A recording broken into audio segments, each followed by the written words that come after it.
Roll call. Ms. Malinick. Here. Ms. Jarvis. Here. Mr. Antonopoulos. Here. Mr. Rappiscato. Here. Mr. Grillo. Here. Mr. Donovan. Here. Ms. Keefe. Here. Ms. Alcieri. Present. Mr. Bono. Here. Adequate notice of this meeting has been provided by the following means. Annual notice was sent to the Herald News, the Record, the South Bergenite, the Observer, the Town Clerk, and posted in the lobby of the Town Hall and Board Office, setting forthcoming scheduled work meeting and public meeting of the Board.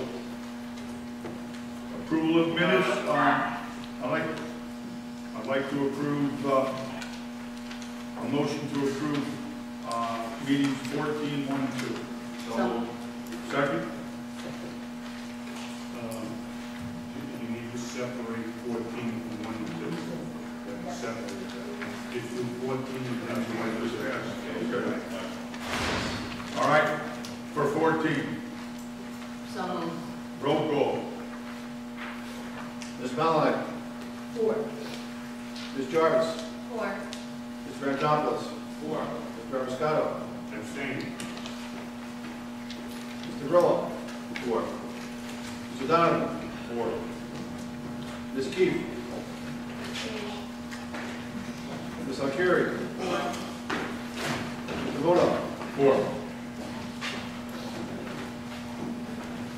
Okay. Meetings 1 and 2, So moved. Second. roll call. Right here. Hey, Dennis. Ms. Malinick. 4. Ms. Jarvis. 4. Mr. Antonopoulos. 4. Mr. Rappiscato. 4. Mr. Grillo. 4. Mr. Donovan. 4. Ms. Keefe. Ms. Alcieri. 4. Mr. Bono. 4. Okay. Superintendent's report.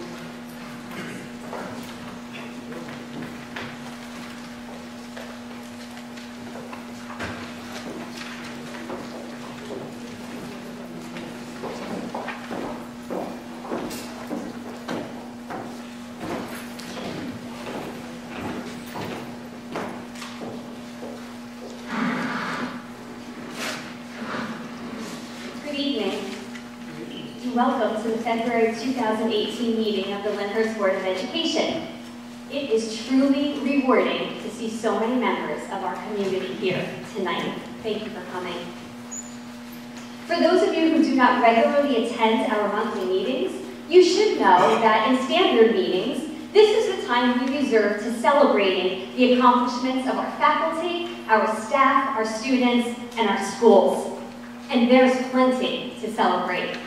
Recent achievements include our students being selected to perform at the regional level of band and chorus, multiple high school seniors having earned the New Jersey Seal of Biliteracy, successful sold-out performances of the Lyndhurst High School musical, and the 2017-18 educator recipients of the Governor's Educator of the Year Award. Given tonight's hefty agenda, I thought it best to remove the student staff recognition portion from this meeting, so as not to have any accomplishments overshadowed. We invite you all back to the March meeting so you can join us in such celebration. After all, our students are what brings us together, and it is my sincere hope that tonight we are able to keep students at the center of our focus, our commentary, and our intention. For this evening's superintendent's report, I will focus on 4 main topics: the 2016-17 school year audit, a 2014-15 OFAC report, school safety and security, and my resignation. The first 2 topics will take us back in time. The third will bring us to current day, and the fourth will focus on the future. So let's start with topic number 1, a recap of our December 8th special meeting. And for this, you press rewind and replay.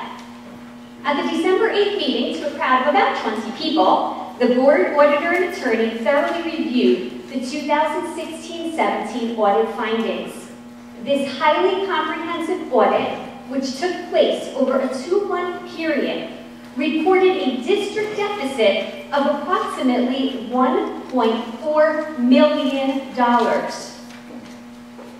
It was publicly explained at that meeting that these findings did not reflect one school year, but resulted from multiple years of overspending and practices that may have been less than ideal.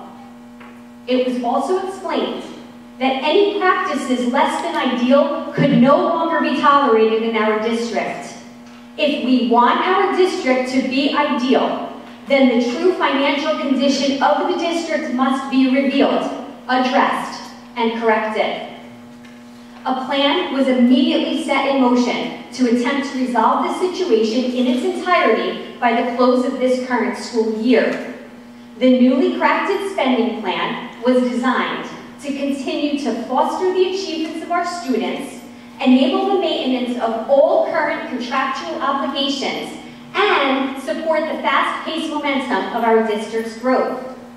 The fiscal findings of the 2016-17 school year audit were identified as not having any impact on our referendum account, and to this day, all plans remain in place for construction to begin this spring at Roosevelt and Columbus schools.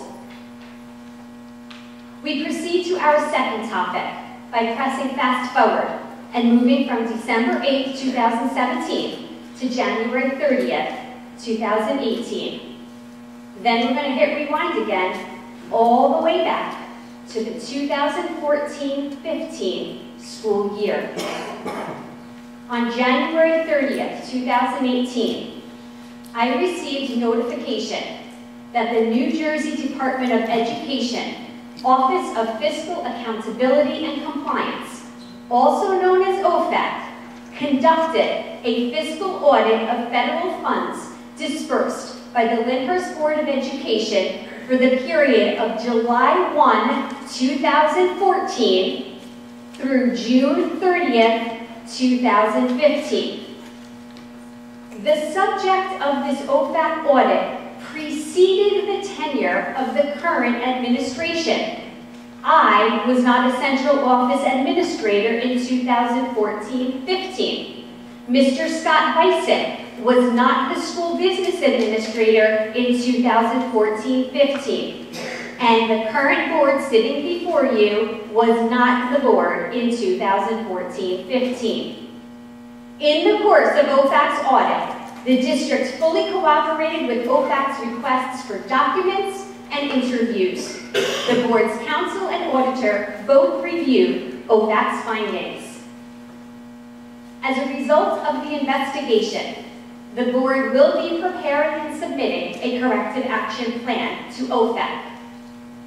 OFAC is also requiring the board to reimburse the Department of Education with $301,224.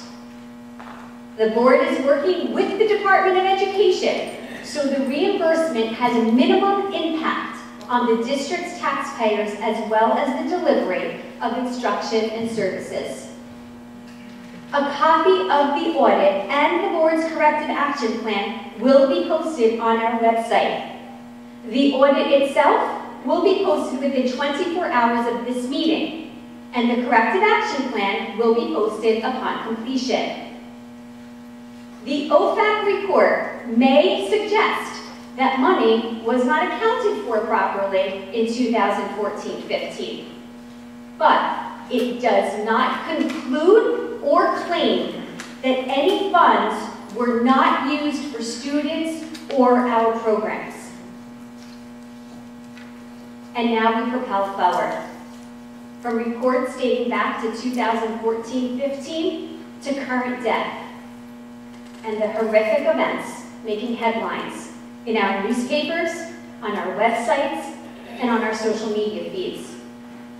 the topic of school safety and security, prompted by the tragic school shootings that have plagued our country. As fellow parents, as well as educators and school leaders, we share in the feelings of worry and outrage presented by the recent Florida high school incident and the numerous school shootings that preceded. Along with praying for the families affected, we must use these horrific situations as opportunities for enhancing our own preparedness and our procedures. Lyndhurst students and staff routinely practice the procedures that would be implemented in many situations, including a situation that may involve an active shooter on or around school premises. Administrators and staff are ready and prepared to make the decisions and take action when and if a dangerous situation arises, so they may respond accordingly to the given situation. We never reveal to the public any specific details about internal practices regarding safety and security. We would never want any information showing our internal procedures for securing student safety or showing how we would respond in a given situation to fall into the wrong hands. It is for this reason that parents and community members are not informed of the details of our preparation and practices. Our district and school leaders continue to stay vigilant in keeping student safety, health, and well-being as top priorities in the Lyndhurst Public Schools. This was predominantly demonstrated yesterday by our police department, who positioned themselves at our schools to assert their presence and remind students, staff, and parents of their vast commitment to keeping our school community safe. Our cooperation with local law enforcement agencies and our commitment to remaining current in our safety and security training and in our district-wide practices and procedures helps to ensure your children's safety in our schools. But please remember, too, that we depend on parents, students, and community members to report any concerning behaviors to the schools and or local authorities so we can remain informed and aware of any matters that could potentially pose a threat to the safety of our community. This week, the Lyndhurst Police Department is conducting nighttime trainings here at LHS focused on school safety and security. You may have received a district-wide email blast about this last week. Following this training, the Lyndhurst Police Department will be conducting additional training with our principal and leadership team. As the police department continues to enhance its practices, such practices will be implemented in our schools. We recognize that nothing can take away the fear that accompanies the mere thought of having to manage situations like the recent school shootings that have taken place. However, it is our intention to help our staff and students feel as prepared as possible in any situation that may arise during the school day, and to assure our community that such preparedness is a main priority. Before addressing topic number 4, my resignation from the Lyndhurst Superintendency, I press pause. Pressing pause allows me to express my gratitude for the opportunity to serve as a contributor to the district at this level of leadership. Pressing pause also allows me to reflect on the work that has been accomplished by the district during my 20 months in this position thus far.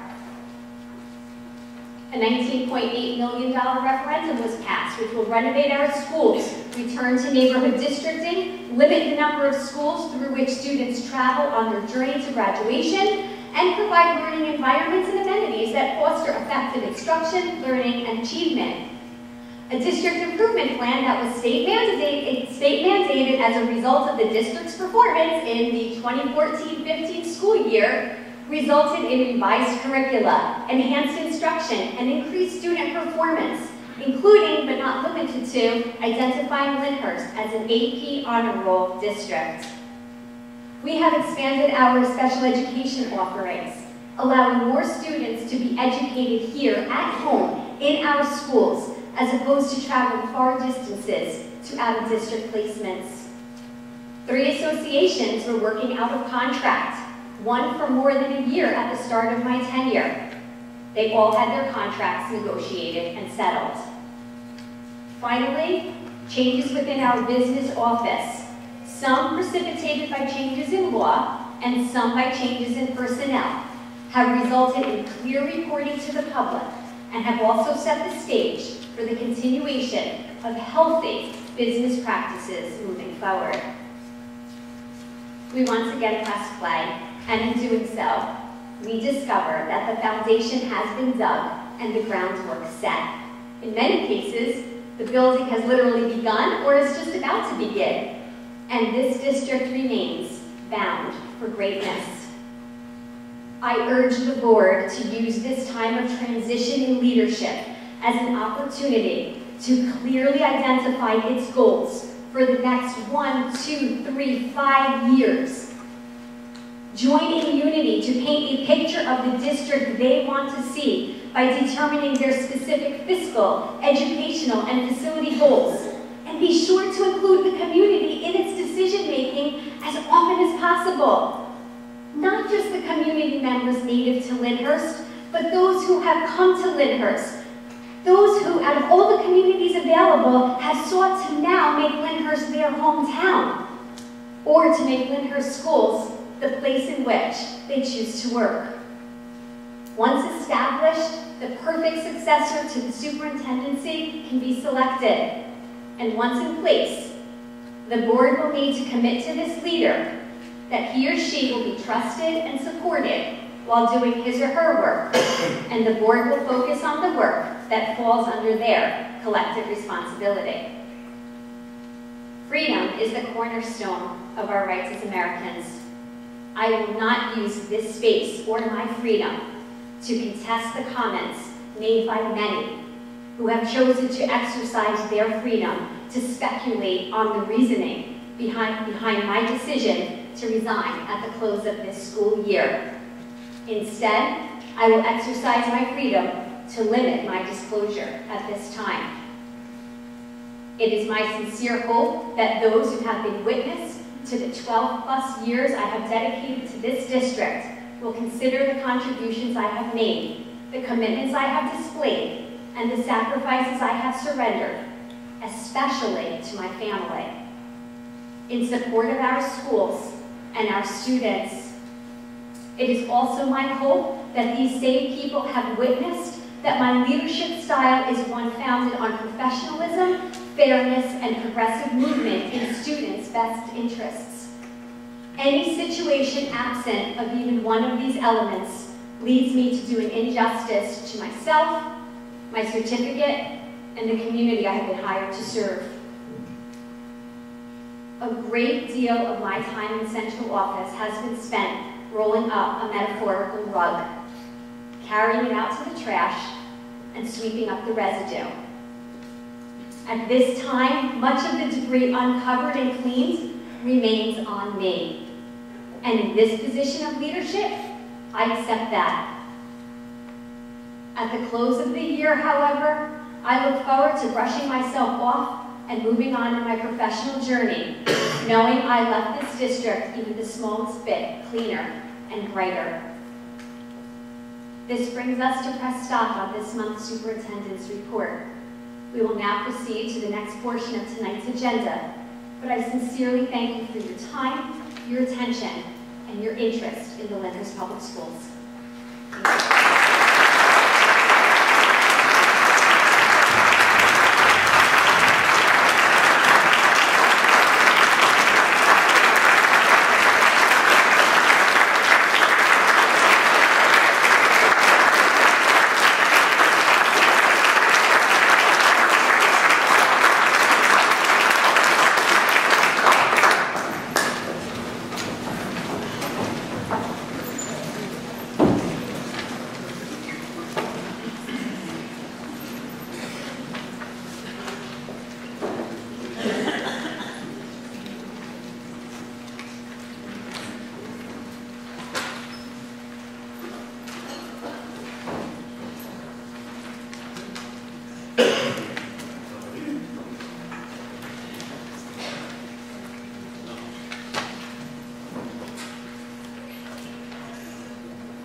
very nice speech, Dawn. I'm sorry to see you go. You're an asset to our school district. Okay, but I want some clarification on some of your tidings and what you went over about the 1.1 million. Hopefully you can help me. Who is the superintendent of business administrator 2014-15 year that this started from? Tracy Marinelli and David Pisa. Which board members right now sitting here was part of that board at 2014-15 year? Susan, Bongrillo, Jarvis, Caprascato. So that's one. You were, no, you two? You two, so 1, 2, 3, 4, 5 board members. Not you, right? No? Not you, not Aaron, not Chris. Okay. Just clarifying, because it wasn't this board, but I know, not that I know you were board members. I know, what it was here. Now, the question is like 1.1 million that was paid for things that weren't budgeted. Like, how did they get into this mess that the board brought up? Were the things paid for contracts not bidded out and not approved by the board, or was it put in the budget? Was it staffing that was paid out that wasn't in the budget? Was it medical benefits that wasn't in the budget? Like, what is the whole thing that came up with this 1.1 million that became a deficit, that they're supposed to make sure that they follow a budget? That's why you create a budget. Sure. Good evening. I'm Dennis McKeever. I'm the board attorney, not the board's auditor. Oh, by the way, who was the auditor? Frank DeMaria, I believe. For 14-15, Frank DeMaria. And that year he said there was nothing wrong. I don't know the CAFR off the top of my head for that particular school year, but I assume it was clean. Okay, give me the 1.1 word. Well, I don't, in terms of the 1.1 and what in essence was happening, if I were to drill it down into a thumbnail, it's the items that were booked and budgeted for. It was a matter of timing in terms of when they were paid. So if they were paid out of a future year's budget, which was what was described, I believe, at the December meeting, items were paid out of a future year's budget. And what's happened is if you go through years and years of taking money out of a future year's budget and you stop the merry-go-round, for example, and you can't continue to take from future year's budget, it yields what could be a deficit. And the deficit was estimated to be about 1 million or 1.1 million or whatever number you. But you're not allowed to do that. You're not supposed to float to one budget to the next budget. Well, yeah, I mean, I agree that that creates an issue. The clean accounting, the appropriate way, best practices would be your budget and your expenses match up to the cent. And that's, I wouldn't argue with you that that is the objective. However, in any given year, there are things that occur. You might have an out-of-district placement. You might have to buy a boiler or a bus. All those emergency things that come up. And there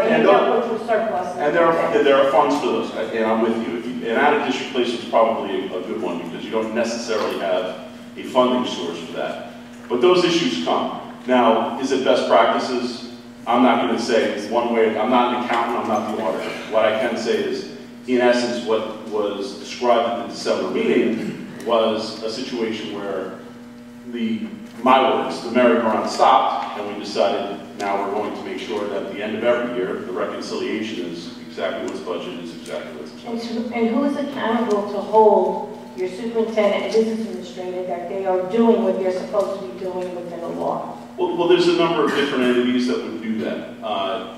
In terms of the normal Board of Education, the auditor is your gatekeeper. However, your budget is submitted to the county office. Your CAFRA is submitted to the county office. So not only is there an auditor who is employed by the district to watch and make sure that the checks and balances are there, but there are other state agencies that also have to review the budget, prepare, and then compare that to the CAFRA, which has to be submitted on an annual basis as well. So, to say there's one entity or one individual, I can't do that because there's a number of different entities that are watching what happens in municipal government. like. Well, do you have an idea exactly what was paid, that shouldn't have got paid, that didn't get paid? Has that been done through the state? No, I can't do that kind of detail for you. I can't answer that. In terms of who was paid, who wasn't paid, I can't, I couldn't identify that for you because I just don't know the answer to that.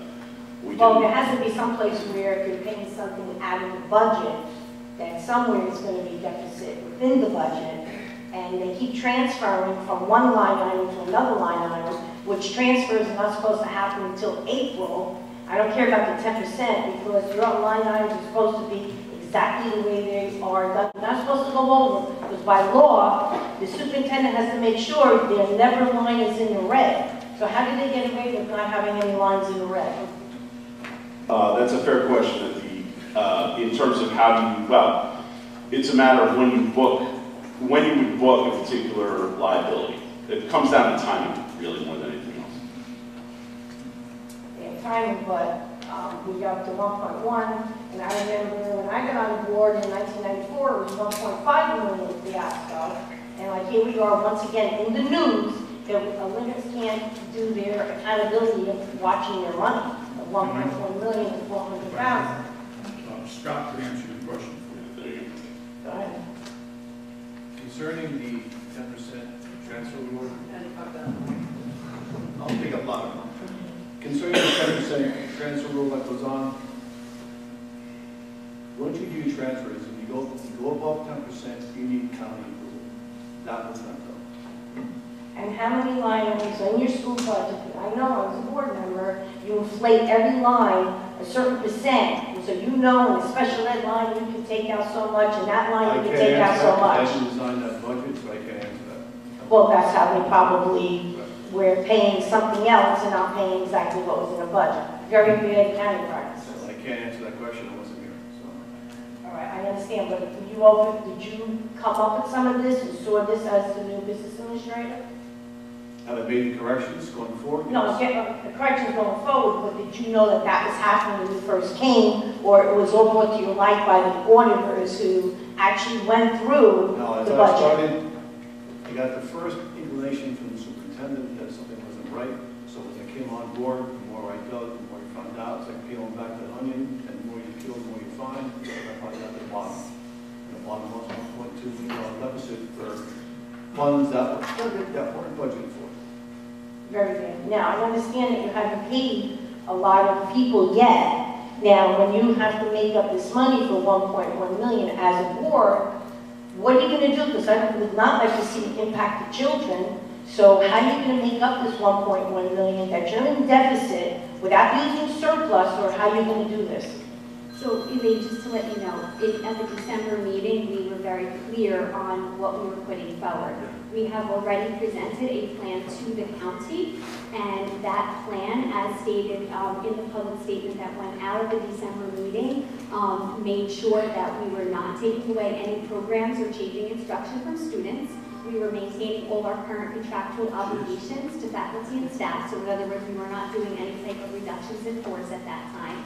And there were additional concessions that other people made that contributed to it. We also did a review of accounting. We were still in the process of that to make sure that all revenue was in fact accounted for and identified. So I can tell you that the county was very pleased with what we presented, and for that reason we are still fully functioning and operating and keeping in touch with them, and they are monitoring our progress. And so far, so good.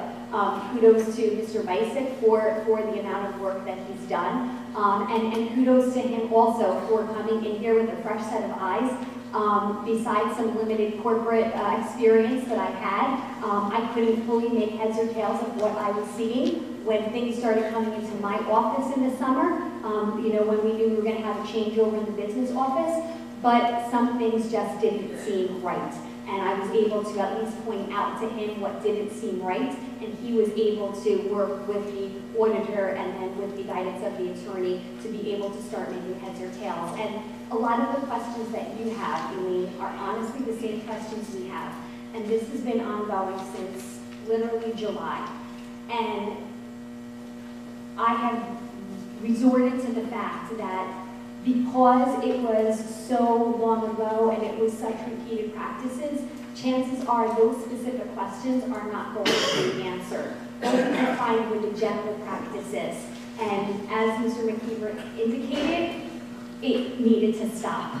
And owning in my first year as a superintendent, on my record, a deficit in this amount, that's not easy, especially when you know it didn't happen under your watch. But it's about the organization, it's about the district. And as a leader, you've got to eat it to make the district or the organization better. And that's what I wanted to do, that's what the board was in support of doing, and that's where we are now. And every day, we're lowering that a little bit more and a little bit more, and trying to pay off the outstanding bills that unfortunately did not get paid when we had to freeze everything. And what is the extent of the state with Lyndhurst? Are they coming in, are they monitoring, like would you have to report back to them? You have to show your action plans, or you have to We already showed the action plan, and they're just monitoring. Scott was there as recently as Friday at the county office. I can't predict what the county is going to do, right? The county is the county. They have skin in the game, and they have to do what they need to do. But I can tell you that daily, Scott is in communication with them, what we're doing, how we're doing it, and what I can offer you right now is a so far, so good, you're doing fine. That's where we are right now. Okay, so I remember in 1994, 2 people got indicted, was your superintendent and your business administrator for misappropriating the funds when they received from the state and gave it over to town for tax relief. So all I can tell you is, as I stated in my superintendent report, and you will see in the OFAC report, and I can't speak on anything regarding the deficit, but I can speak on the OFAC findings. And OFAC came in, and while the money, there may have been question as to the use of Title I funds, and I know I'm preaching to the choir if I'm going to talk to you about Title I funds, so I'm not even going to do it, but Chapter 2. yes, but I will tell you that in no way, shape, or form does any of the allegations on the OFAC report suggest that that money did not, in fact, go to children or go to programs. Okay, now on your finance right here for this week, this one that you're going to be passing now, everything is budgeted that you're going to pass. There's nothing that's not out of the budget here. No. So this is something that you're going to keep an eye on to make sure that this doesn't happen again. But it's 4 eyes, maybe 20 eyes, or whatever. Because you know what? It's so upsetting to live in this town and to have the district image of the school system that goes on to make us all look like the laughing stock. Because I remember when I was on the school board in 1994, and I went into this mess. I was board member like 2 months when they did all these indictments. And we went down to the convention, and it's very embarrassing to say, oh, you're from Lyndhurst, here's a 1.5. And they just like needle you because it just, you know, the publicity is things we don't want in this town. Things we want in this town is positive. We want our kids to flourish. We want it to be a good town. We don't want people leaving this town because of the school system. And this is something that this board has to really work on to try to get that image out that, you know, Lyndhurst school sucks and they want to know why people don't send their kids to high school, that they want to move out of town. This is something where you got to really come up with this missing link to see what was going on, because it seems like more money is not the issue. It seems like something's wrong, and this new board member that's together, you got to come up with solutions. And like here now, I look at the personnel committee, and there's my other thing. Anybody that you're approving tonight is related to anybody. I mean, that's another problem we have. You know, we're not going to the employment agency anymore for anybody, or promotions for anybody. This whole crap has to stop too, whether you like it or not, it has to stop. But I have some other questions about this subject.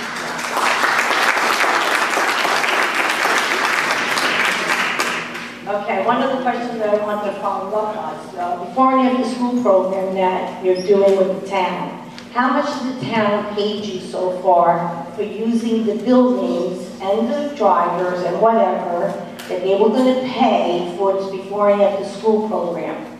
Do you know? We have a pending check for $25,000. Did you get it yet? Did you get the check yet? Was it in the mail? Did they pay you $25,000? That's what they're paying you for the year? That we get 25, that's what it is. Is it for the whole year though? Have you received any portion of that check? Not yet. Not yet. Okay, I'll come back on it. It should be done. Also, how much debt does the school board have that they pay the town, like 300-something thousand a year? You know about that too? Debt service? Yeah, which is debt service and what we pay per year to the town. Shared services. Service is different. Yeah, but it's still the town, the school board is half the amount of the pool. Yeah, so I believe it's $350 a year, and if you were here in August, I know I traveled back from a family vacation to attend that meeting, and that wasn't too crowded in the auditorium on a midsummer August night. The shared service agreement was redone, and that was approved at that August meeting, and that I outlined everything that we're getting for that money we're paying to the town. It includes 601 Riverside, it includes use of the pool, use of community school, you know, of the fields, etc. So there is like a certain amount that you still pay through the shared services. We do, but I think what was really important, and probably another accomplishment of the board, and something that I'm very proud of, is that prior to that, everything was quite vague. So there was a skeletal shared service agreement in place, but it was not specific. This shared service agreement went down to specificity, so that we had even what time fields needed to be cleaned by, and who was responsible for maintenance and custodial, etc. So we tried to cover every basis, and it's pretty comprehensive. So I think it clearly shows how we are getting quality for our dollar from the town. Okay, so now I'm going to pick your brain with one more thing. When was it that the school board changed from voting in April to November, where we didn't vote on the budget anymore? Was that 2014-15? Before that? When was the first year? 2012. The law changed, and Well, see, that's the other thing, because you know, if you go over a certain percent, you have to put it on the November ballot and all that stuff. Yep. So you didn't do that, but yet we, 1.1 million, maybe you look closer than at the budget if you switch back to April. Thank you.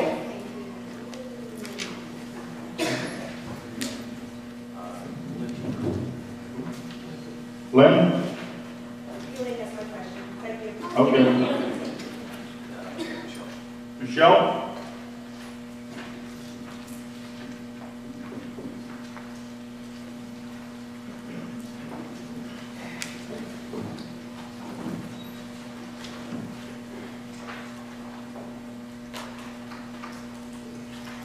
Good evening. So I have a few questions.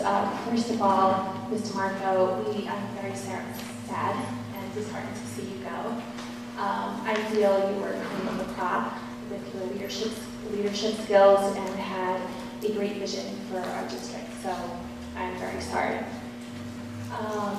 On a slightly different note, I want to speak about a little bit about the pre-K-4 program. I do want to thank you for offering that within the school district. I'm currently benefiting from it. My daughter is in it, and I think it's a fantastic program. And as a district with working parents, if it's at all possible, in your laundry list of items and accomplishments, if you could possibly expand that, I feel many of us in town could benefit from that as well. So the next part is, Mr. Marco, you pretty much addressed it with your opening statement, but I'm having a hard time and I'm trying to grapple with this decision, and I respect your non-disclosure of what's occurring. But from my perspective as a taxpayer and as a mother of children in the district, I'm really grappling how a person, a professional who resides in town, who spearheaded the pitch and sold the town on passing the school referendum and had a vision 20 months into the contract just leaves. So it's a big loss to the district, and for the board members,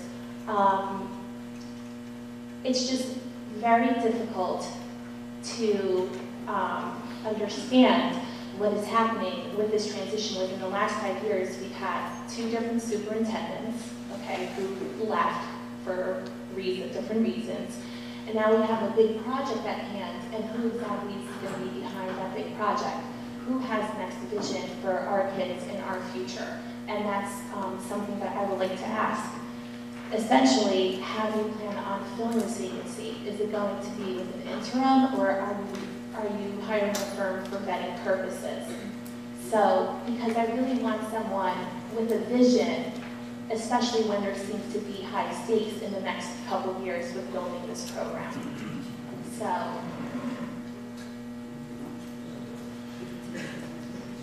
do you want me to handle that one? So, the board has already put in motion putting together a committee in order to do a superintendent search. Obviously, given the timing of this, securing a successor is going to be difficult, just in light of, getting out and putting, doing the work.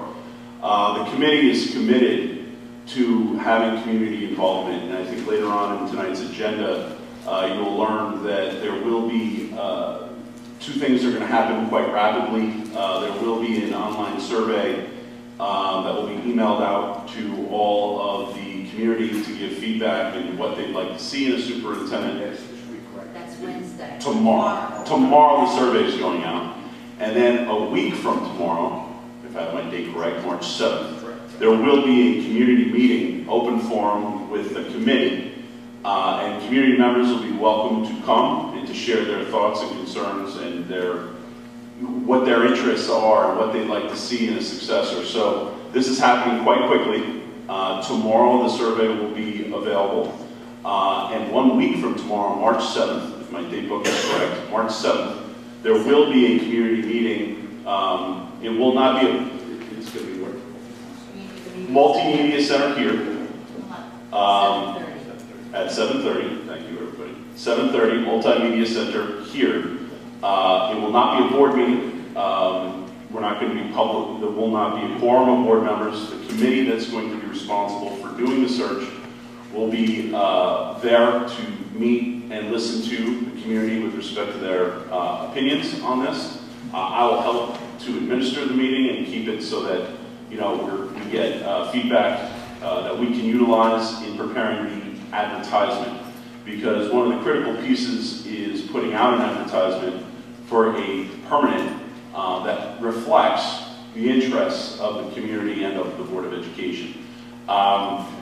You asked the question as to whether the Board of Education would be looking at a permanent or an interim.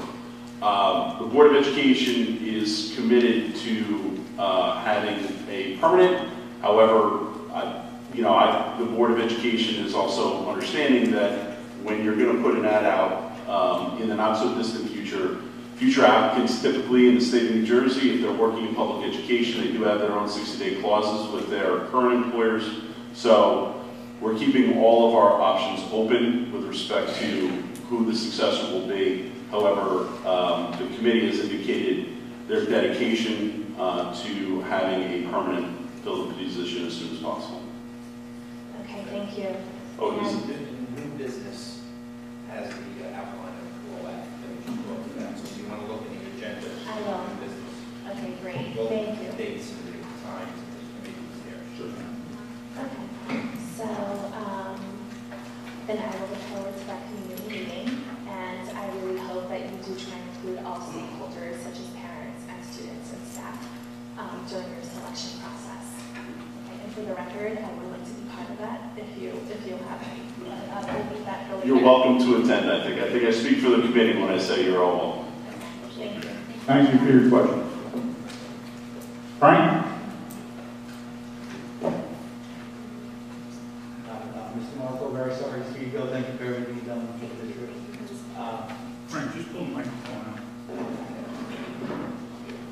Elaine had answered most of my questions. I just had one follow-up regarding the action plan. I was just teasing you. I said, did Elaine answer your question, or did she ask In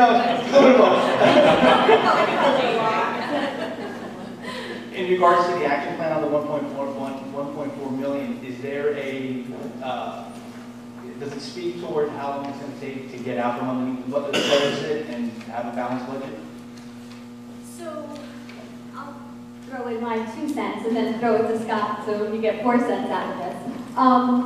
In December, we felt really, really strong about being very bold and correcting that by the close of this school year, especially since in most situations, if you do not close the year showing that you satisfied the deficit that's been identified, it could result in having a fiscal monitor from the state come in and really, keep very close watch. So in the best interest of the organization, we spent many a night over the Christmas break and, right through that early January time period, identifying all the ways we could in fact make that happen. We even wound up going to, receiving good volunteerism from our Principals Association. I know that I sacrificed my merit pay opportunities, but I will continue to work. So by January, we felt very good that that would be satisfied this year. However, then we got hit with the OFAC report, so that was sort of a game changer. But I think that the important thing to present to the community is that our relationship with the county has been very transparent, has been very open, and has been very honest in the progress we're making. And they are not giving us such a firm, hard deadline on what needs to be done by when at this time. I think they're looking at our progress and looking to see that we're making this a priority and that we're giving it our full attention and making good decisions without sacrificing anything for our students.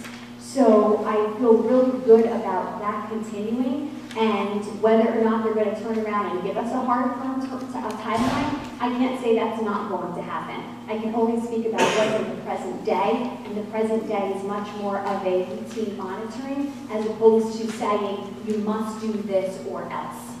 I'll throw it over to Scott now for anything he wants to add. I had weekly conversations with the county VA, and basically as we progress through the deficit, as long as we're making progress, they're okay with that. I haven't gotten a strict timeline of what's got to be done. By law, you have to do 3 years to come out of the deficit, so I'll let time just keep going, keep making progress, keep going to the county VA and where I'm at, and as long as that keeps moving forward, it should be okay. So on the long end, it could take up to 3 years. That's the longest, yes. And that's what code allows. That's my code law. Code allows 3 years, yes. All right, thank you very much. You're welcome. Thanks for the question.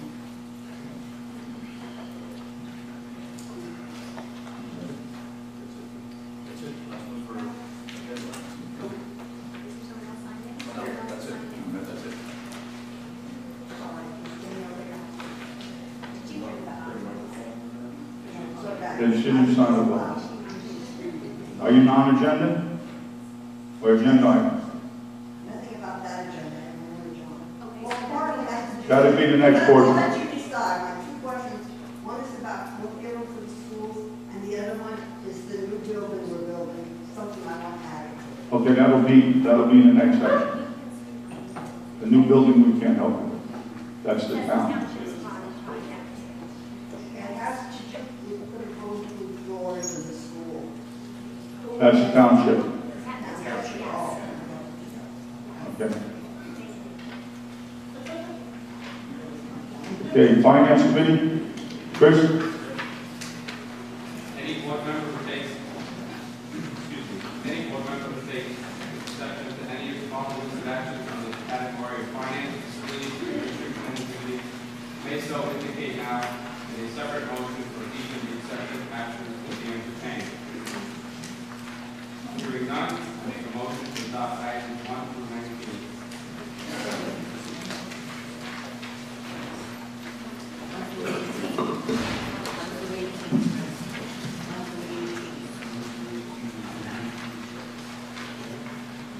One through 18. Do I have a second? Second. Roll call. Ms. Malinick. 4. Ms. Jarvis. 4. Mr. Ranginopoulos. 4. Mr. Rappiscato. 4. Mr. Grillo. 4. Mr. Donovan. 4. Ms. Keefe. 4. Ms. Alcieri. 4. Mr. Vuno. 4. Education and curriculum, Sue. Oh, I'm sorry. Item 19. Do I hear, I'm second, want to make a motion for 19. do I hear a second? Second. Roll call. Ms. Malinick. Ms. Jarvis. Mr. Ranginopoulos. 4.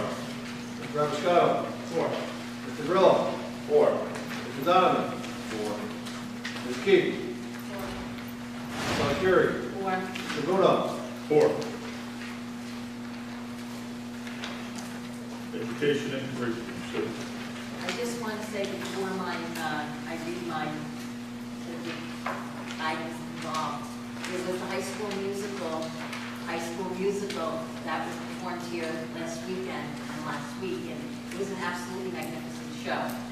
Hence, we still have the sets still up. But to all that were involved, the students, the stage managers, the tech staff, the artistic staff, and the children and the directors, if you didn't see it, you really missed out on a great night. Just such a credit to our leader and to everyone else that was involved. The high school principal, all our administrators and staff. It was just a magnificent, magnificent show. So I'd like to say that before I read my educational.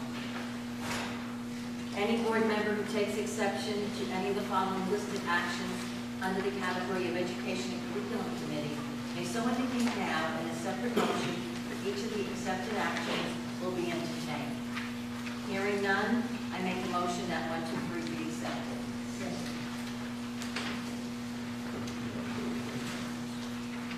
Roll call. Ms. Malinick. 4. Ms. Jarvis. 4. Mr. Ranginopoulos. 4. Mr. Rappiscato. 4. Mr. Grillo. 4. Mr. Donovan. 4. Ms. Keefe. 4.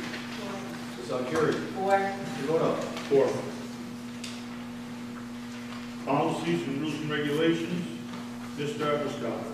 Any board member takes exception to any of the following listed actions under the category of policies, rules, regulations, may so indicate now, and separate motion for each of the accepted actions will be entertained.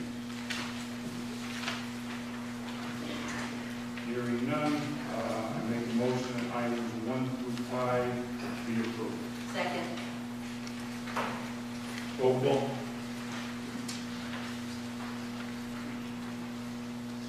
Ms. Malinick. 4. Ms. Jarvis. 4. Mr. Ranginopoulos. 4. Mr. Rappiscato. 4. Mr. Grillo. 4. Mr. Donovan. 4. Ms. Keefe. 4. Ms. Alcieri. 4. Mr. Vuno. 4. Athletics, student activities, substance abuse. Ms. Alcieri. Okay. I want once again congratulate our winter teams. My newfound love for wrestling, that I've been at the matches. The kids have just performed a wonderful, wonderful representation for our school district as well as our community. I also want to congratulate the boys and girls basketball teams who have made it to the state's tournaments. Of course, our wrestling team, which I just said, and our swimming team, as well as our indoor and outdoor, our indoor track, the girls and boys teams. I understand that we are state champions, and this was the first year that we initiated the sport. So I'd like to congratulate them, and you know what? When you go to see these kids, you can't believe the talent that Lyndhurst has. So follow our sports team. Once again, the Lyndhurst pride. Thank you. And bowling. Okay. Any board member who takes exception to any of the following listed actions under the category of athletics, student activities, substance abuse committee, may so indicate now, and a separate motion for each of the accepted actions will be entertained. Hearing none, I make a motion that 1, 2, 3 be accepted. Second. Roll call. Ms. Malinick. 4. Ms. Jarvis. 4. Mr. Anjanopoulos. 4. Mr. Abiscato. 4. Mr. Grillo. 4. Mr. Donovan. 4. Ms. Keefe. 4. Ms. Alcieri. 4. Mr. Luna. 4.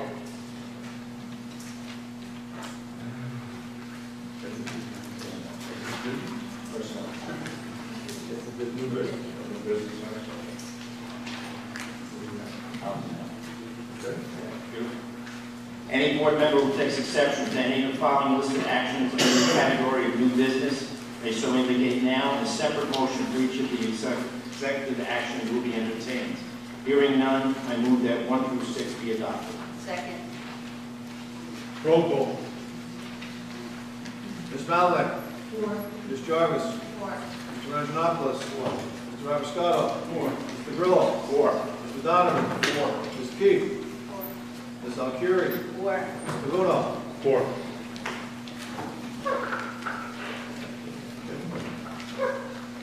Jerry? Pointing out to the public that 4 through 5 is about.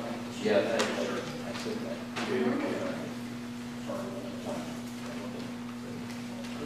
Personnel, any board member who takes exception to any of the following listed actions in the category of personnel may so indicate now, and a separate motion for each of the accepted actions will be entertained. Items number 2 through 26. Second. Roll call. Ms. Malinick. 4. Ms. Jarvis. 4. Mr. Anjanopoulos. 4. Mr. Abiscato. 4. Mr. Grillo. 4. Mr. Donovan. 4. Ms. Keefe. 4. Ms. Alcieri. 4. Mr. Luna. 4. Be it resolved that the Lyndhurst Board of Education accepts the resignation of Charlotte Marco, superintendent of schools, effective June 30th, 2018. Second.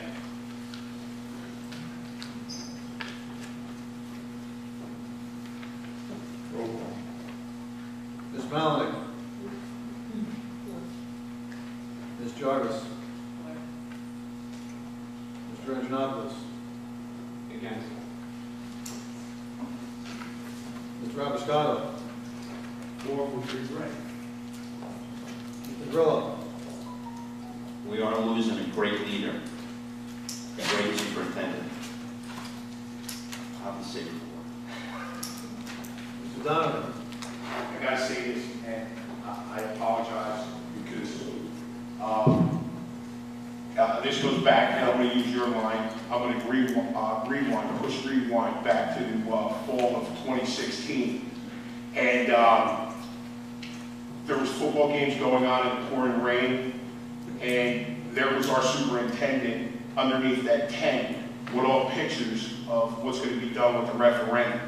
There is no other town in the state of New Jersey that has a superintendent that had the passion that you did and the vision. And when I got elected to the board, I saw what you were doing with the curriculum, and I was unbelievably impressed. Your passion, your dedication for this school, these kids need school, it's so tough, and it is literally, and I told you this, and I told you, and I can't accept your resignation, but for you, I will accept the resignation with regret. Ms. Keefe. 4. Ms. Alcieri. 4. Mr. Luna. I really want to say no.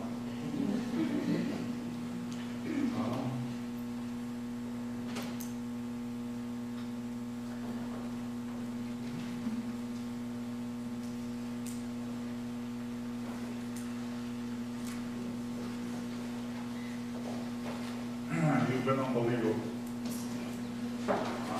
There's no other way to put it.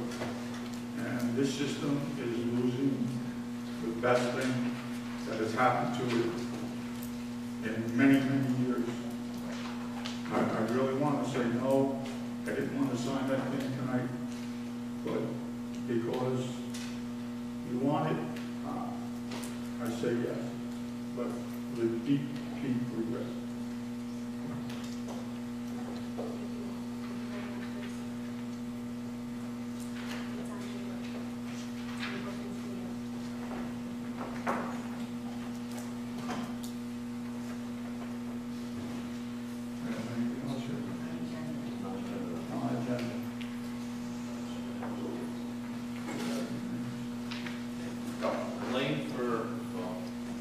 get this young lady up there. Want her to go Yeah, first? let her- Mary Ann. Mary Ann. Correct, give her the microphone so now on the podium. Yeah, just stay there.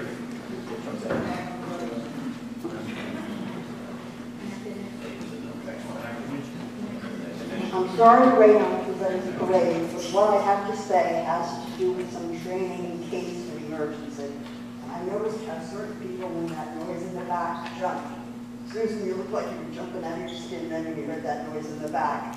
Our officer jumped too. I couldn't see anybody here, but what I'd like to propose is the town is offering this Saturday, and I think we can get Eric at EMT to do it again. CPR lessons free of charge when you get a card. That every teacher in every class will know how to do CPR. Children can learn at the age of 6. So instead of just seniors in the high school, every student in the high school, they might say they're like a friend standing next to them in case anything happens. And the other thing I'd like to see is pressure bandages put in every classroom just in case of an emergency, and the teachers know how to use them. You know, I was a Girl Scout. My motto was be prepared. I have boxes in my house. If we get snowstorm, I don't have to go out because I can't walk. His son says, what are you buying more of that for? I need a month's worth of my coffee in the house, no matter what. You know, I got enough detergent in my house to do 7 months worth of more. But I'd like to be prepared. I'd like to see all our teachers prepared. It's for your sake, plus our students. And I think everybody would feel a bit safer if everybody knew some first aid, because you can help everybody. And if you want to offer CPR to any of the teachers, I talked to Eric, who's our head EMT in town. He even has some friends that would even help them. And pressure bandages are expensive, so maybe we can put out donation cans. Maybe we can have the PTAs help us. There's loads of ways we can pay for it. All we need are people willing to learn how to do it. Okay? Thank you. Well, now one other thing. Yeah, I read a lot of papers and magazines. It's like a joke around with people that know me. Always reading, other schools put in about teachers and do different things. But we had Roseville School make the paper. Lisa Priscilla, when she had Storm Tracker 4 down there, I want to know, could we have more of this? Could we arrange for them to go to every school? There was a 9/11 mobile that will come and talk to the kids about it. I realize the teachers have a lot to do. We can have more checking, who's very involved in the science world, help us out. I'm willing to write letters, and I think we should put more when teachers do something in the paper. This way everybody will know what Lyndhurst is doing on the good side, not the bad side. And if anybody wants any letters written to get any of these there, I'm glad to help you get it. If you're busy, give me a call. Thank you. Thank you.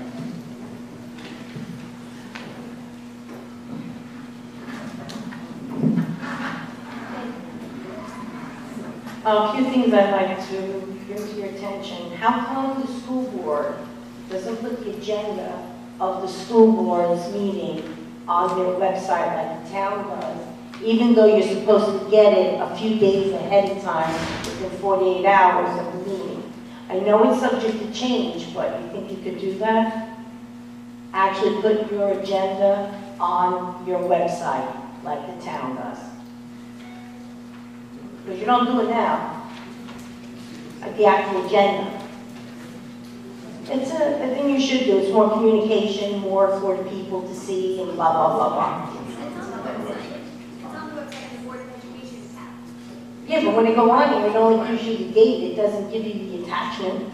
And then sometimes it's not even up there. It's there usually. Typically, our meetings are on a Monday, so our practice is typically on Friday to have that posted. But it is on the Board of Education tab. Yeah. So you have to click on there first in order to find it. But the only. You put the work meeting minutes on there too? That's the minutes for that too. The work meetings that you had, you take minutes on the work meetings. And your committee Or meetings, phone you numbers. and you also have committee meetings, you have to take minutes Or of have that the too. agenda for the board meetings right there on the phone. Okay, you put the committee meetings on there too, on the website? The committee meetings? Yeah, you should take minutes with that too. Well, think about it, the more communication you have, the better off it is. That's great. We'll take that, Great. we'll seriously take that into consideration. Okay, just a few questions. We were under a D as a report card of the district, and we come up with that, above that. This is like deja vu. I didn't have the SATs yet, you know, but go ahead. Please remember, the criteria for those ratings are the people who rate us are the New Jersey Department of Education. And how do they rate us? They rate us by school performance. So you go to the NJDOE website, you want to see the school accountability profile, okay? And that's now done through ESSA, the Every Student Succeeds Act. That is so user-friendly now, and I encourage you to see that. Also there you see our school performance reports. So the school performance reports are slightly different than the accountability profile, which is the district, right? And that will show you everything. It also will show you a comparison across state or across nations on a variety of the topics. As you may or may not know, that is why attendance became so critical this year. And why, the release of Call of Duty at, midnight can't constitute an absence the next day, because that doesn't look good for us. So, these are the factors that came in when the No Child Left Behind Act was replaced with ESSA, the Every Student Succeeds Act. I understand there are so many different ratings groups and surveys and, polls. Or what's an average? That report. I pay no attention to any of those because the criteria depends on what they want to survey on. For example, I was speaking to the North Arlington superintendent and, commending him on being the best town to live in New Jersey. And I asked him what the criteria were. And it was like how close in proximity, the average house was to a town library, how many, how much green space there was. So the criteria is very, very different, and that's why I just really, really encourage us to kind of break away from putting focus on the surveys, the polls, and the ratings, and to really know about the district, see how we are on the NJDOE website, and see how we are comparing to other districts Okay, so like then ours. what one was, that we received a D on? That was pre-me. I was sitting out there when we were still talking D, and I didn't know then, and I don't know now. I was just wondering if that was the same category of place, whatever. What I can tell you, Elaine, in all sincerity, is what I reported on. When I was assistant superintendent, when I was appointed assistant superintendent, I was still also the high school principal. That was the late spring, summer of the 14-15 school year. In August, I was the recipient, along with Dr. Carino at that time, of an email from the state top dog in, school performance. And she was looking for where our district improvement plan was because it had been overdue. And I was actually on a family vacation. I opened this email, and it was just, I can't tell you how many attachments that were like past due and when am I going to get it. And I didn't even know that we were in this situation. It had never been shared. So when we put that all together, that had to go now directly to the state. At that point, once you're on a DIP, a district improvement list, that means, as you may know, you're getting monitored by the county every 6 months. And what they also do is your website becomes a window to your world. So the county education specialists, every time they have some downtime, they're popping in and checking curriculum and seeing if you have this and seeing if you have that and calling you when they don't like what they see. All I can assert to you, I can't give you a rating, I can't give you a letter grade, but I can tell you, Elaine, I just don't know that in every one of those visits, we have shown progress, growth, and development. And that has been in both instruction, program, and achievement. So as long as we keep swinging up, I think the answer to that is that we're getting better. But to put a letter or a grade or a number on it, I can't do it, and I wouldn't trust any survey, poll, or rating that did. Okay. Let me ask you another question. When was the last time our curriculum was updated? It's a work in progress, actually. It was just updated and approved to meet all the NJSLS. As you know, we left Common Core and we went to the New Jersey State Learning Standards. So that required to be done, checked, and approved as of this past summer before the start of the year. That was done then. On January 29th, the educational specialists came in, spent the day with us, went over curriculum, and we're always continuing to revise them. As a matter of fact, I'm glad that you asked. We actually changed our curriculum, and I see Teresa in the crowd there, and she's been tremendous with technology. She has transferred all of our curriculum, even though what the community is seeing is a read-only, if you will. It brings you through Google Docs, which means when we sign on our way, or teachers sign on their way, they're getting live living documents of it. And the reason we did that was because we want teachers to be able to comment when they're doing a unit or when they're doing a lesson in that space. How can we make it better? What else can we do? What do they think about it? What worked? What didn't? What materials might we add to it? So we've really changed curriculum from being something static to being something alive and working all year long, not a time when teachers come together in the summer and get paid just to put something together on paper that may or may not work effectively in the classroom. Yeah, you got it. The other thing is you talked about the superintendent search. I'm just asking the school board to make sure they do go out for a search and get the best qualified person, but I wish you were still going to be here, but whatever. And please do not waive the policy of the school board to circumvent getting a new superintendent, because that's what happened the last time, and that's not fair. You have policies in place. Make sure you enforce your own policies, because that's what board members do. You set policy, you have a policy for superintendent search, and you have policies for principal searches. Please do not waive these policies to play games. I'm just asking, because you are talking about the children and giving them the best qualified people makes the best qualified schools. You don't have to tell us about the children. I know, but you know what I mean. The auditors now. Did you change auditors by chance? Are you going to look into changing orders? Because it's sort of like puzzles in my head that from 2014 to 15, everything was fine. ENU was being transferred over in year and year and year, and you got audits that everything was okay, except when it got to $1 million. I mean, not for nothing, but like, that's a problem. And I think that you should really look into changing auditors so you have people who will do what's right for this town, and for the children, and for the employees, so we don't come up with this situation again. And my last question, ethics classes. Have you all attended your ethics classes? Because you have to do that once a year. Everybody attends this, everybody's in compliance. Thank you. Lynn? You good? Elaine takes care of everything, doesn't she? She's just amazing. Who?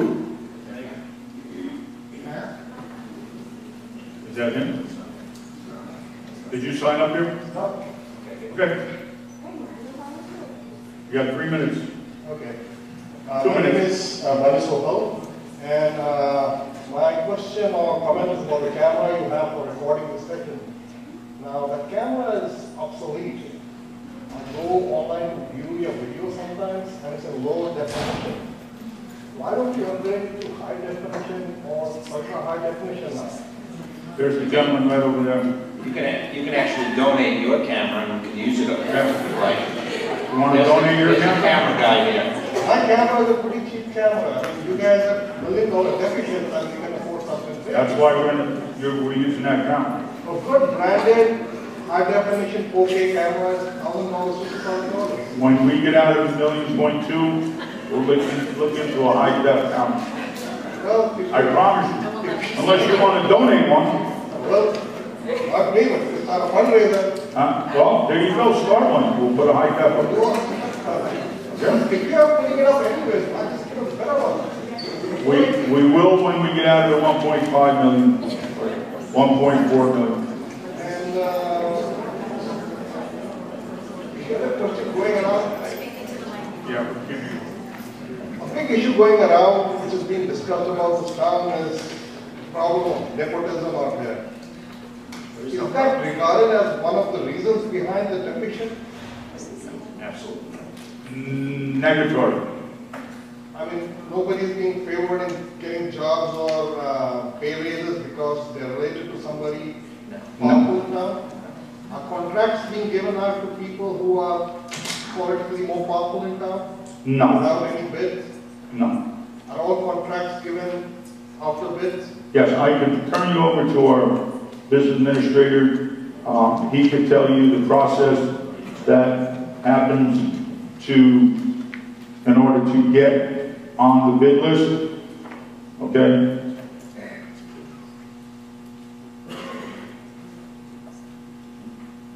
Any new vendor that wants to get into the district has to apply, get reviewed. And then if I'm going to change the scope of vending, who I want to go out to, I put out the bid, and then all bidders submit applications, and then the lowest bidder gets it. That's how that works. And they want to bid for it, that's how it's done. The lowest bidder gets it. So it's advertised, they sent out, the bids come in, review them, and then the lowest bidder usually wins it. The lowest responsible bid. Right. We don't have to take the lowest bid. The review process, bid is good work. what does the review process involve? On what criteria somebody approved or disapproved? It's all guidelines for the state guidelines, what you have to approve and disapprove based on. It's all laid out for you. It's going to follow protocols and do your research on the ones that are bidding the contracts you want. Now, one more question I have is, ma'am, you had said that a lot of stuff, to save money, a lot of stuff which is given out as contracts can be done internally by the internal staff. A lot of repair work, a lot of fixing.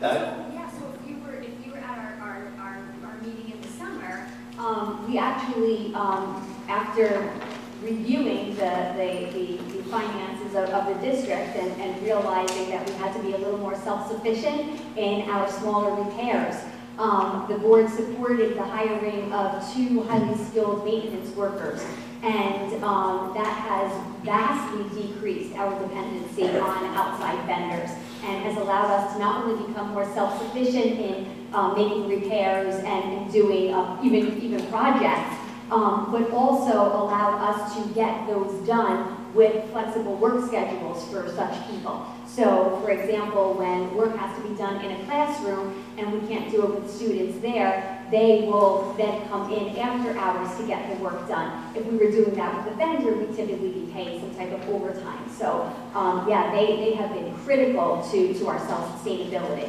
How much do you estimate that's going to save? I mean, is it going to be a substantial amount? Ooh. You probably told me already, $70,000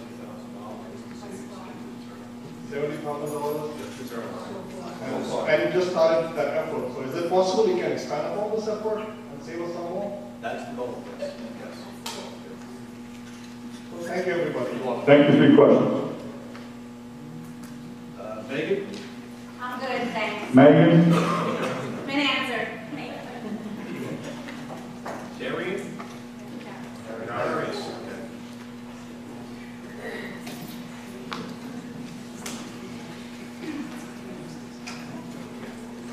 Good evening. I had a lot of questions there for tonight. Good portion. Got 3 minutes. Thank you. Good portion of them have been answered. One of the things, before I ask a question, Mr. Marco came as our superintendent. It was a pretty dark time in our school district. And in the 2 years or 20 months that you've said since you've been here, things have really turned around significantly. And it's something that, as teachers and parents in the district, as a teacher and a parent in the district, it was shocking when we found out that you were leaving. It was really a very bad time. My question is, has anyone attempted to get Mr. Marco to rescind the resignation? What do you think? I'm not sure. That's why I'm asking. Well, then you're not, Yes, we have. Okay, thank you. To put it mildly. The second question I had was in relation to the Di Maria firm. 4 years of financial audits from Di Maria firm led us to this position. Is there any plan for legal recourse to the Di Maria firm with $1.4 million missing from the public funds? Not missing, but misspent, whatever it was. Is there any legal recourse that can be taken to recoup some of that? Sure, and I'll answer that. In the wake of the December meeting and the disclosure of the $1.1 million deficit plus now the $300,000 Title I deficit, which equals 1.4, I just want to make sure we're clear we're talking about the same number. The board and the administration has been, it's 1.4. Okay.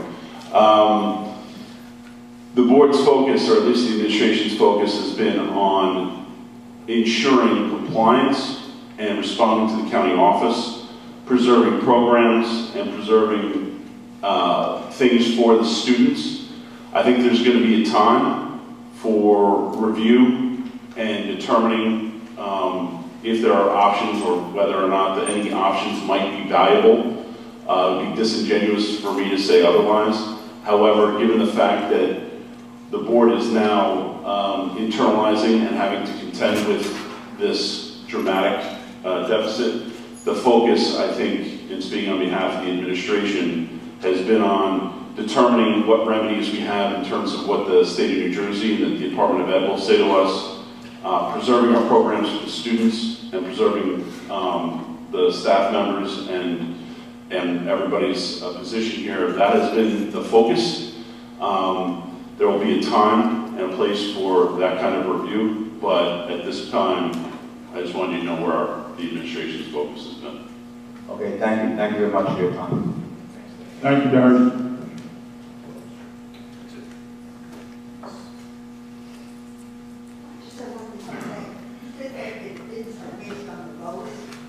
Reasonable bid.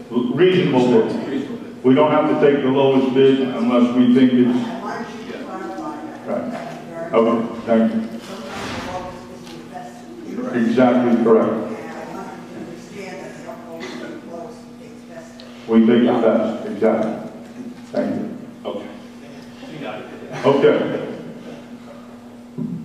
Well, that wraps it up. Everyone had their say. I need a motion to adjourn. All in favor? We are adjourned.